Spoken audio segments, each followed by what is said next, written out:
नमस्कार, मी मनीषा बोरसे. जनवार्ता बातमीपत्रात आपले स्वागत. पाहूया पुण्यातील विशेष घडामोडी.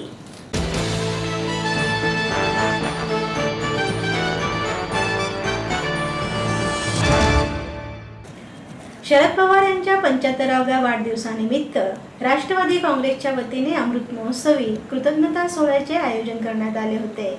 यावेळी सर्व विभागांकडून पवार यांचा सत्कार करण्यात आला. माझी बांधलकी काळ्या मातीशी आहे, त्यात घाम गाळणाऱ्या शेतकऱ्यांची आहे. बळीराजाने हात देत जगवला, मोठा केला, त्याचा सन्मान राखण्याचं काम मी शेवटच्या क्षणापर्यंत करीत राहील, असे भावोद्गार राष्ट्रवादी काँग्रेसचे अध्यक्ष व माजी केंद्रीय कृषी मंत्री शरद पवार यांनी काढले. आता माझ्या वाढदिवसाचे सत्कार सोहळे बंद करून दुष्काळग्रस्त माणसांचे अश्रू पुसण्याचे काम करा. पुढील 6 महिन्यात गावोगावी जाऊन दुष्काळ निवारणाचे काम करा, असे आवाहन देखील त्यांनी यावेळी केलं. शरद पवार यांच्या 75व्या वाढदिवसानिमित्त राष्ट्रवादी काँग्रेसच्या वतीनं अमृत महोत्सवी कृतज्ञता सोहळ्याचं आयोजन करण्यात आलं होतं. या सत्काराला उत्तर देताना पवार बोलत होते. या समारंभाला पवार यांच्या पत्नी प्रतिभाताई पवार, ज्येष्ठ उद्योजक सायरस पुनावाला, माजी केंद्रीय मंत्री प्रफुल्ल पटेल, विधान परिषदेचे अध्यक्ष रामराजे नाईक निंबाळकर, राष्ट्रवादीचे प्रदेश अध्यक्ष सुनील तटकरे, माजी उपमुख्यमंत्री छगन भुजबळ, अजित पवार, विजयसिंह मोहिते पाटील, विधान परिषदेचे विरोधी पक्षनेते धनंजय मुंडे, काँग्रेसचे ज्येष्ठ नेते डॉक्टर पतंगराव कदम, माजी मंत्री जयंत पाटील, मधुकर पिचड, डॉक्टर पद्मसिंह पाटील, गणेश नाईक, अनिल देशमुख, फौजिया खान, खासदार सुप्रिया सुळे, पुण्याचे महापौर दत्तात्रय धनकवडे, पिंपरी चिंचवडच्या महापौर शकुंतला धराडे, जिल्हा परिषद अध्यक्ष प्रदीप कंद यांच्यासह राष्ट्रवादीचे सर्व खासदार, आमदार व विविध संस्थांचे पदाधिकारी यावेळी उपस्थित होते. संपूर्ण महाराष्ट्रभरातून लाखोंचा जनसमुदाय यावेळी उपस्थित होता. घाम गाळणाऱ्या शेतकऱ्याची आज हिंदुस्थान जगातल्या 2 नंबरच्या लोकसंख्येचा देश, त्या 2 नंबरच्या लोकसंख्येच्या देशाची भूकेची गरज भागवण्याच्या संबंधीची जी जबरदस्त कठीण भूमिका जो वर्ग सांभाळतो तो माझा बळीराजा, आणि त्या बळीराजानं हा देश जगवला, त्या बळीराजाने हा देश मोठा केला, आणि त्यामुळं त्या बळीराजाच्या म्हणून बांधिलकी घेण्याच्या संबंधीची भूमिका बजावणं हे काम माझा श्वास चालण्यासाठी मी करत राहील, हा विश्वास या निमित्तानं आपण सगळ्यांना.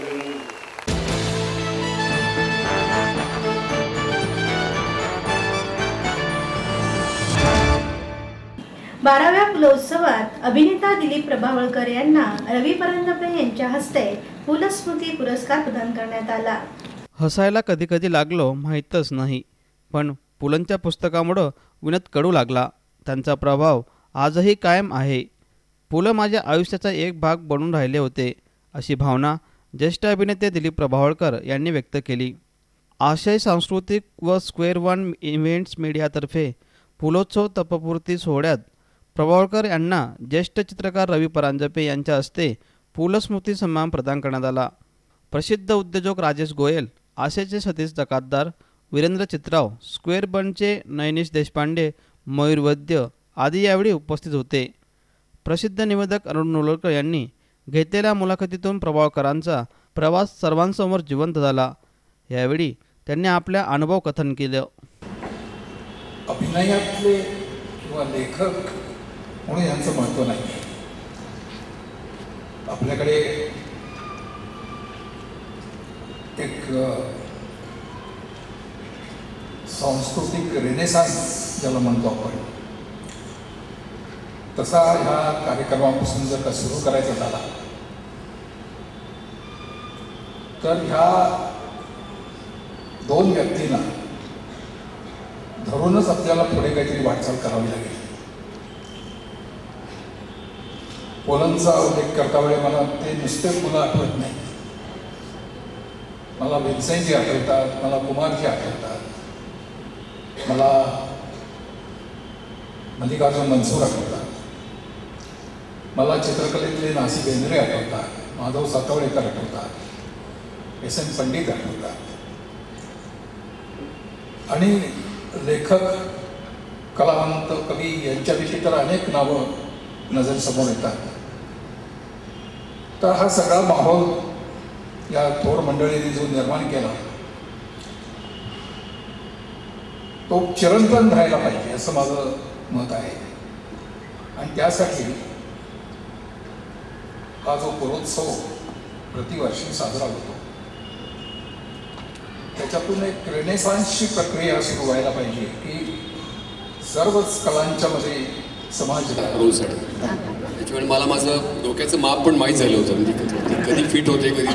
मग एवढी मोठी पदवी घेतल्यानंतर काही काळ तुम्ही नोकरी केली, त्याच वेळेला काही नाटकातून किंवा एकांकिकात मिळेपर्यंत दिलीप प्रभावकर नेमकं काय काय करतो केलं पाहिजे की दूरदर्शन नवीन असल्यामुळे आणि घराघरात पोचल्यामुळे black and white T V होतं त्यावेळेला, तर लोकांच्या परिचयाचे चेहरे आम्ही प्रथम झालो. म्हणजे टी व्ही स्टार्स झाला म्हणता येईल, खऱ्या अर्थाने टी व्ही स्टार्स. मी आणि बाळ कर्वे तर पहिले टी व्ही स्टार्स होते.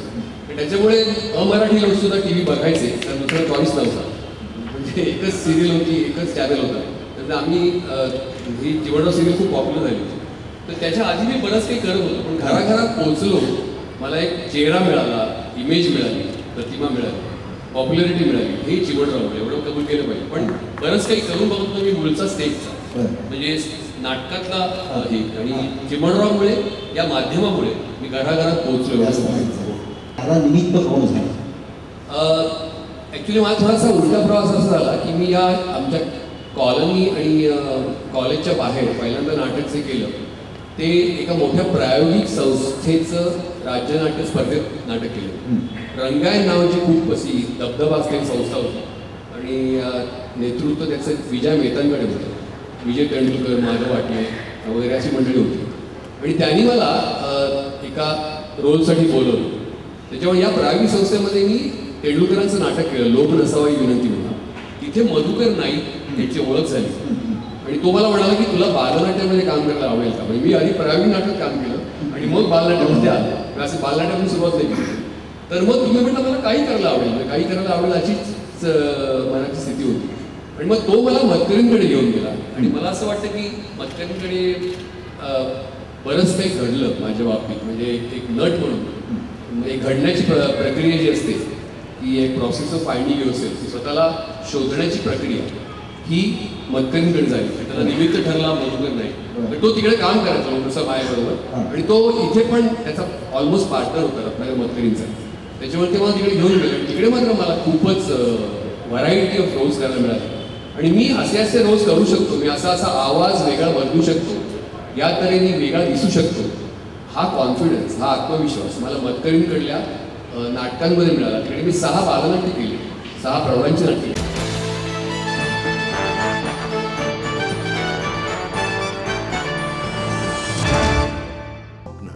आपलं मन, आपलं स्वतःचं घर हेच खरं धन. समृद्ध जीवन पार्क सादर करत आहे 140 फ्लॅट्सची एक प्रशस्त गृह योजना. कात्रज कोंढवा रोडवर बिबवेवाडीपासून फक्त 2 किलोमीटर अंतरावर आपल्या आर्थिक गणितात बसणारे 1 व 2 BHK फ्लॅट्स. तब्बल 3 मजली पार्किंग सह ऐस गार्डन, क्लब हाऊस आणि इतर सुविधांनी सुसज्ज. बुकिंग साठी संपर्क 9850937373 9850947373. समृद्ध जीवन, नांदी सौभाग्याची, सुरुवात प्रगतीची. आई वडिलांनी पै पै जमवून मला शिकवण्याचा निर्णय घेतलेला कळत होता. माझ्या उच्च शिक्षणासाठी त्यांनी मला कायमचा आधार मिळवून दिला होता. त्यांनी स्वतःसाठी कधीच काही केलं नाही, पण माझ्यासाठी Samruddha Jeevan multistate multipurpose cooperative society limited. गुंतवणूक भावनांची, आनंद लक्षावधीचा. Samruddha Jeevan multistate multipurpose cooperative society limited. माहेर सोडून सासरी आले. इथेही प्रेमाची, मायेची माणसं होती. पण माझं भविष्य सुरक्षित आहे ह्याचा आनंद, आत्मविश्वास वाढवणारा होता. Samruddha Jeevan multistate multipurpose cooperative society limited.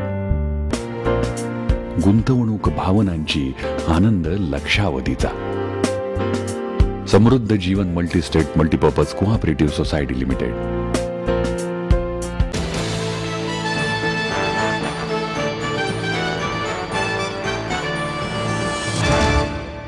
National Herald प्रकरणी काँग्रेसच्या सोनिया गांधी आणि राहुल गांधी यांच्या चौकशी निषेधार्थ भाजप सरकारच्या विरुद्ध पुणे शहर काँग्रेसच्या वतीने आंदोलन करण्यात आले. नॅशनल हेरॉल्ड प्रकरणी काँग्रेसच्या अध्यक्ष सोनिया गांधी आणि राहुल गांधी यांना उच्च न्यायालयाने समन्स बजावले आहे. भाजप सरकारने राजकीय सूडबुद्धीने ही चौकशी सुरू केली आहे. याच्या विरोधात सर्वत्र काँग्रेस कार्यकर्त्यांनी निदर्शने केली. पुण्यातही स्वारगेट परिसरात पुणे शहर काँग्रेसच्या वतीनं निदर्शने करण्यात आली. भाजप सरकारचा निषेध करत घोषणाबाजी देण्यात आली. यावेळी शहराध्यक्ष अभय छाजेड, माजी आमदार मोहन जोशी, उल्हास पवार, अमित बागोल आणि महिला कार्यकर्त्या उपस्थित होत्या. या देशाचे माजी अर्थमंत्री माननीय पी चिदंबरम हे सातत्यानं सरकारच्या विरोधामध्ये बोलतात. कदाचित 2004 साली या देशाचं पंतप्रधान पद या देशातल्या 325 खासदारांनी ज्यांना देऊ केलं होतं ते आज सकाळपासून ज्यावेळेस देशभरामध्ये संपूर्ण काँग्रेसच्या त्या ठिकाणी रस्त्यावर येताना पाहिलेलं आहे.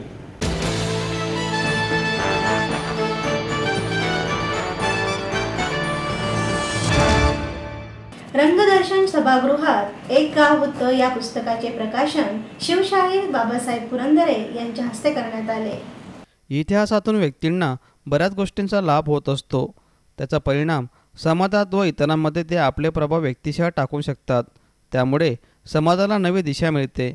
समाजात परिवर्तन घडवायचं असेल तर इतिहास जाणून घेणं महत्त्वाचं आहे, असे प्रतिपादन शिवशाहीर बाबासाहेब पुरंदरे यांनी व्यक्त केले. रंगदर्शन सभागृहात एक होतं गाव या पुस्तकाचं प्रकाशन बाबासाहेब पुरंदरे यांच्या हस्ते करण्यात आलं. समारंभाचे अध्यक्षस्थान प्राध्यापक विलास पाटील यांनी भूषवलं.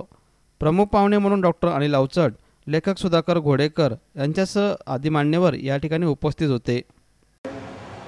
या भागामध्ये मस्तानी आणि बाजीराव इथं खेळलेले हो हे मी सांगते खरं आहे. हा पूर्वी आमच्या मालकीचा भाग होता पुरंदऱ्यांचा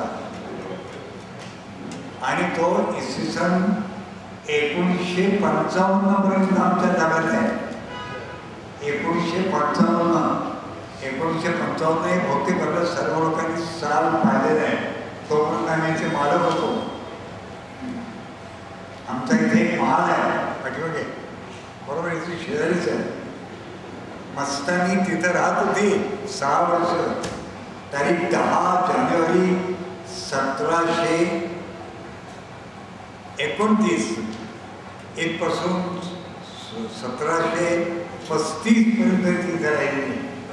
आपल्या कर्मचारी असेल ते सिनेमा वगैरे काय काढतात ना, काही माहिती इतिहासाचं वगैरे ज्ञान नाही आहे. चित्रपट काढायचं एवढं माहिती. बाबासाहेब पुस्तकावर सांगा.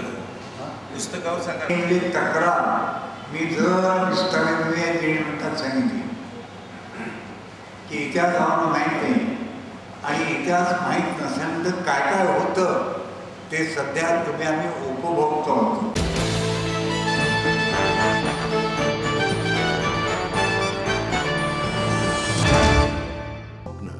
आपलं मन, आपलं स्वतःचं घर हेच खरं धन. समृद्ध जीवन पार्क सादर करत आहे 140 फ्लॅट्सची एक प्रशस्त गृह योजना. कात्रज कोंढवा रोडवर बिबवेवाडीपासून फक्त 2 किलोमीटर अंतरावर आपल्या आर्थिक गणितात बसणारे 1 व 2 BHK फ्लॅट्स. तब्बल 3 मजली पार्किंग सह ऐस पैस गार्डन, क्लब हाऊस आणि इतर सुविधांनी सुसज्ज. बुकिंग साठी संपर्क 9850937373 9850947373. समृद्ध जीवन, नांदी सौभाग्याची, सुरुवात प्रगतीची. आई वडिलांनी पै पै जमवून मला शिकवण्याचा निर्णय घेतलेला कळत होता. माझ्या उच्च शिक्षणासाठी त्यांनी मला कायमचा आधार मिळवून दिला होता. त्यांनी स्वतःसाठी कधीच काही केलं नाही, पण माझ्यासाठी Samruddha Jeevan multistate multipurpose cooperative society limited. गुंतवणूक भावनांची, आनंद लक्षावधीचा. Samruddha Jeevan multistate multipurpose cooperative society limited. माहेर सोडून सासरी आले. इथेही प्रेमाची, मायेची माणसं होती. पण माझं भविष्य सुरक्षित आहे ह्याचा आनंद, आत्मविश्वास वाढवणारा होता. Samruddha Jeevan multistate multipurpose cooperative society limited. गुंतवणूक भावनांची, आनंद लक्षावधीचा. Samruddha Jeevan multistate multipurpose cooperative society limited.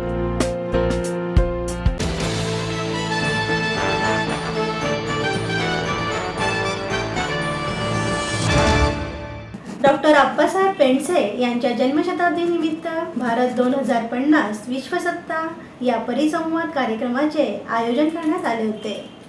Bharat आज महासत्तेकडे वाटचाल करतोय. नवनवे अत्याधुनिक तंत्रज्ञानाच्या माध्यमातून विविध क्षेत्रात भरारी घेतोय. मात्र ही भरारी घेण्याची प्रक्रिया सध्या संथ गतीने सुरू आहे. यासाठी अधिक कष्ट केल्यास भारत नक्कीच महासत्ता बनेल, असे प्रतिपादन ज्येष्ठ शास्त्रज्ञ डॉक्टर रघुनाथ माशेलकर यांनी व्यक्त केलं. डॉक्टर विवी तथा आप्पासाहेब पेंडसे जन्मशताब्दी निमित्त भारत 2050 विश्वसत्ता या परिसंवादाचं आयोजन करण्यात आलं होतं. यावेळी प्रमुख पाहुणे म्हणून ज्ञानप्रबोधिनीचे संचालक डॉक्टर गिरीश बापट, वक्ते म्हणून मुंबई विद्यापीठाचे कुलगुरू डॉक्टर संजय देशमुख, महाराष्ट्र नॉलेज फाउंडेशनचे संचालक डॉक्टर विवेक सावंत, गोखले इन्स्टिट्यूटचे संचालक डॉक्टर राजस परचुरे व सावित्रीबाई फुले विद्यापीठातील संरक्षण अभ्यास विभागाचे प्राध्यापक डॉक्टर श्रीकांत परांजपे यांच्यासह आदी मान्यवर उपस्थित होते. स्वतःची अशी खात्री आहे की भारताची जी एक प्रचंड झेप आता चाललेली आहे, जसं आता आपण मंगळावर मंगलायान पाठवलं बघा, अमेरिकेच्याही पुढे जाऊन त्यांच्या 10 पटींनी स्वस्तात, आणि ते सुद्धा अगदी पहिल्या प्रयत्नात यशस्वी होऊन आपण ते करून दाखवलं. अशा प्रकारची आपली विज्ञान तंत्रज्ञानामध्ये प्रगती होत आहे. तरुण मुलांमध्ये प्रचंड आता उत्साह आलेला आहे. मुलं विज्ञानाकडे वळत आहेत, तंत्रज्ञानाकडे वळत आहेत. पण याचा सर्वात महत्त्वाचा भाग असा आहे की ह्या विज्ञानाचा आणि तंत्रज्ञानाचा सर्व भारतीयांना फायदा कसा होईल, काही विशिष्ट लोकांनाच नव्हे. आणि त्यासाठी ज्याला आपण सर्वसमावेशक अशा प्रकारचं ज्ञान, विज्ञान, तंत्रज्ञान ह्याचा विकास कसा होईल ह्याच्यावर मी आता मुद्दे मांडतो आहे. कारण शेवटी असं आहे की दारिद्र्य रेषेच्या खाली एक प्रचंड प्रमाणात जनता आहे, आणि त्यांना जर वरती आणायचं असेल तर त्यांच्यासाठी एक प्रकारचं वेगळं विज्ञान आणि तंत्रज्ञान आपण विकसित करायला हवं. ते जर झालं तर भारत नक्कीच 2050पर्यंत महासत्ता होईल.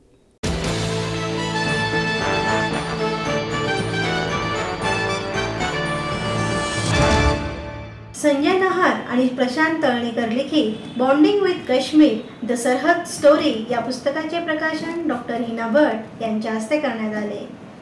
काश्मीर प्रश्न हा जागतिक प्रश्न बनला आहे. आजवर हिंदुस्थान पाक चर्चा अनेकदा झाल्या, मात्र काश्मीरी जनतेच्या भावना कधीही समजून घेतल्या नाहीत. आम्हाला न्याय कधी मिळणार असा सवाल करीत जम्मू काश्मीर हे हिंदुस्थानचे अतूट अंग आहे, आम्हाला शिक्षणातून विकास हवा आहे, अशा भावना जम्मू काश्मीर येथील भाजपच्या महिला मोर्चाच्या उपाध्यक्षा डॉक्टर हिना भट यांनी व्यक्त केलं. चिना प्रकाशनातर्फे संजय नहार आणि प्रशांत तळणीकर लिखित बॉन्डिंग विथ काश्मीर द सरहद स्टोरी या पुस्तकाचं प्रकाशन डॉक्टर हिना यांच्या हस्ते करण्यात आलं. यावेळी निवृत्त लेफ्टनंट जनरल व्ही पाटणकर, ज्येष्ठ पत्रकार दिलीप पडगावकर, संस्थेचे अध्यक्ष संजय नहार, संजीव शहा, शैलेश वाडकर यांच्यासह आदी मान्यवर यावेळी उपस्थित होते. कश्मीरियों के लिए आज तक कुछ नहीं कर पाए. इतने सख्त हालात रहे हैं कश्मीर में, जिसमें हमको भी कश्मीर छोड़ के जाना पड़ा 89-90 में.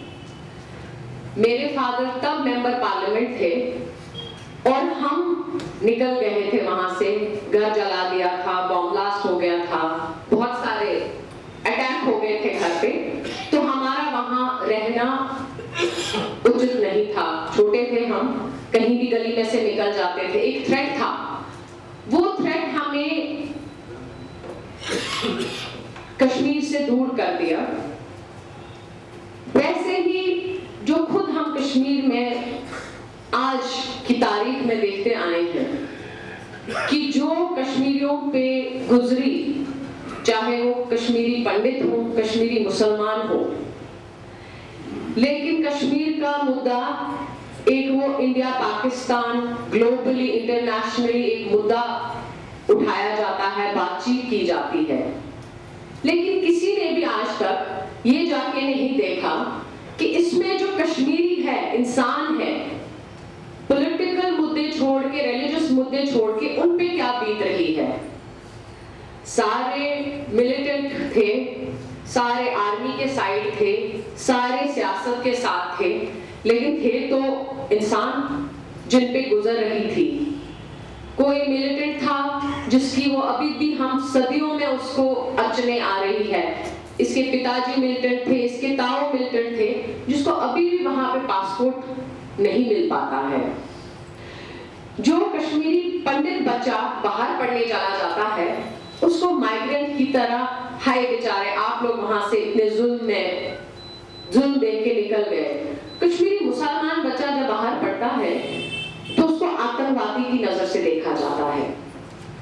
ये नजरिया जो कोशिश की है संजय नाहर ने बदलने की, कश्मीरी बच्चों को यहाँ लाके जो अड़चने इन्होंने खुद उठाई होंगी, जो मैं महसूस कर रही हूँ कल से कि क्यों कश्मीरी मुसलमान बच्चों को लेके आए हैं यहाँ, उनको कश्मीर में लगता होगा शायद हम खुद ही अपनी इतनी सोच लगा देते हैं कि अच्छी बात जो इसमें है वो नजर नहीं आती है। शुरुआत में है कश्मीरी बच्चे करीब 150 बच्चे इस सोच को पूरा एक नेशनलिस्टिक उच्च विचार की सोच है। तो मैं बहुत जोर की तालियां संजय जी के लिए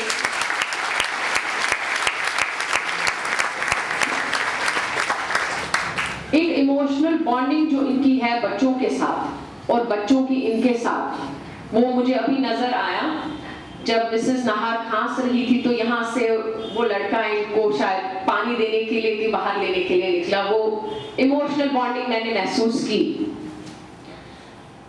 जब आप प्यार देते हैं तो प्यार पाते हैं, आप नफरत आगे देंगे तो नफरत ही मिलेगी।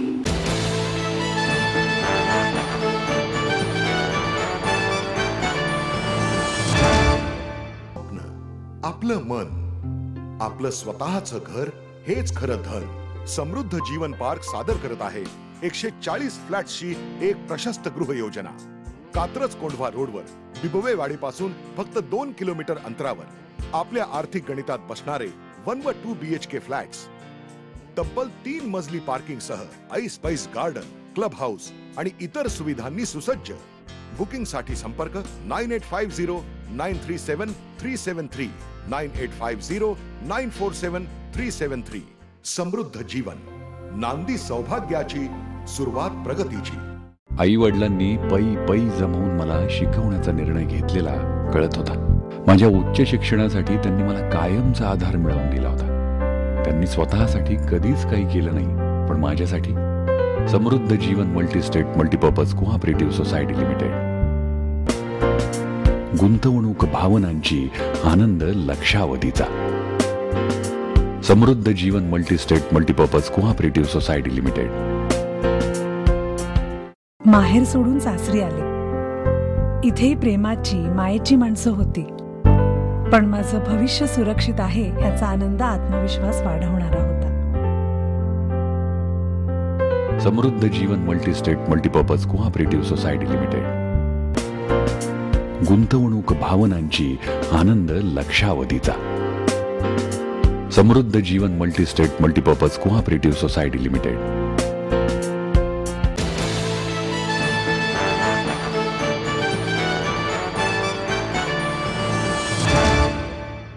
डॉक्टर दाभोळकर आणि कॉम्रेड पानसरे यांच्या मारेकऱ्यांचा शोध घेण्यात सरकार अपयशी ठरत आहे. याचा निषेधार्थ अंधश्रद्धा निर्मूलन समितीच्या वतीने निदर्शने करण्यात आली. डॉक्टर नरेंद्र दाभोळकर यांचा खुनाचा तपास करणाऱ्या सीबीआयच्या पथकातील वरिष्ठ निरीक्षक चंद्रकांत गोडगे यांना धमक्या मिळत असतील तर सर्वसामान्य कार्यकर्त्यांच्या सुरक्षेची हमी कोण देणार, असा सवाल महाराष्ट्र अंधश्रद्धा निर्मूलन समितीचे राज्य कार्याध्यक्ष अविनाश पाटील यांनी रविवारी उपस्थित केला. डॉक्टर दाभोळकर यांच्या खुनाला 28 महिने आणि कॉम्रेड गोविंद पानसरे यांच्या खुनाला 10 महिने पूर्ण झाली, तरी देखील मारेकरांचा शोध लागला नाही.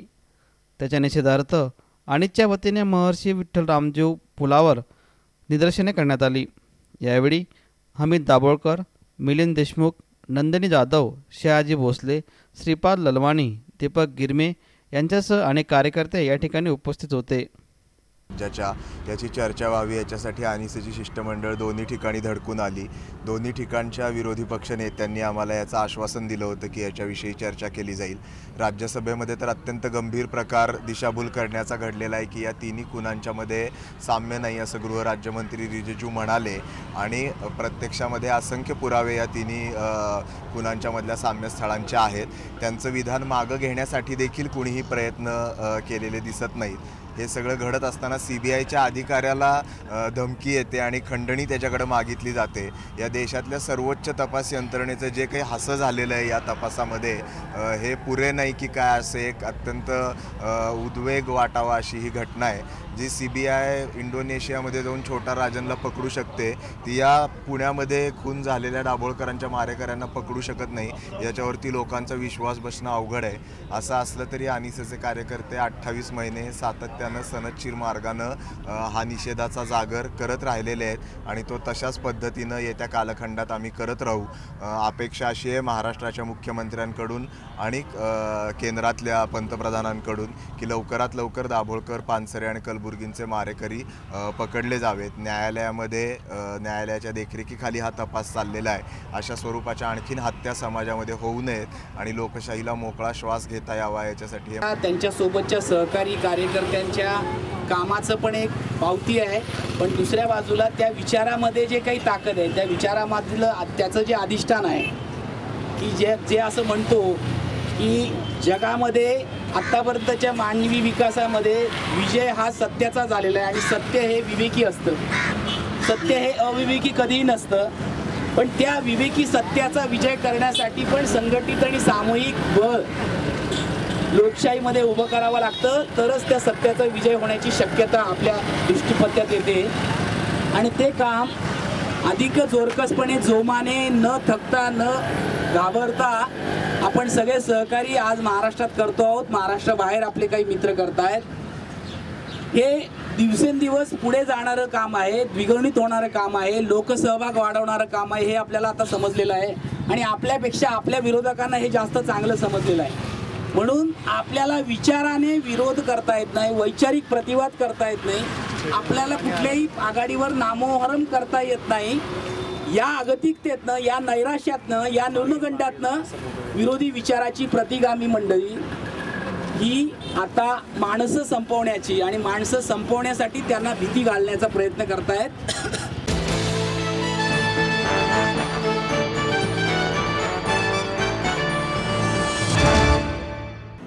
मोबाईल टॉवर्समधून इलेक्ट्रोमॅग्नेटिक फील्ड्स उत्सर्जना याबद्दल गैरसमज दूर करण्यासाठी ट्रायच्या वतीने परिसंवादाचे आयोजन करण्यात आले होते.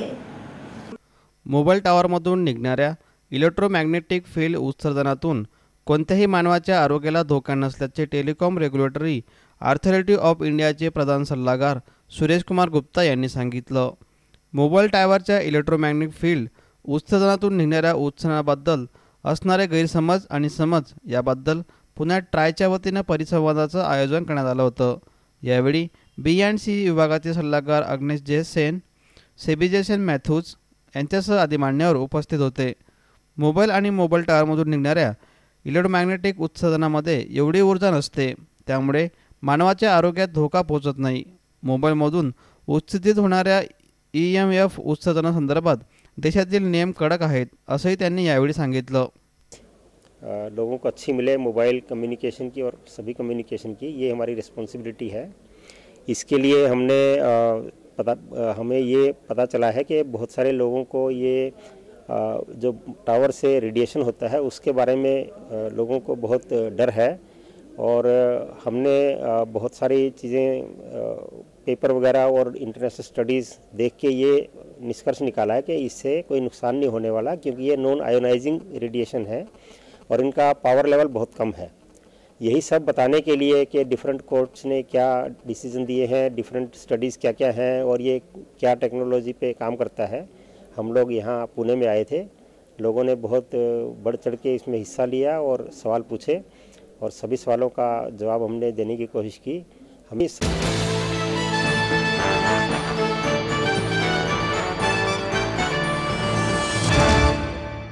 याचबरोबर जनवार्ता बातमीपत्र संपले. उद्या पुन्हा भेटू याच वेळी. नमस्कार.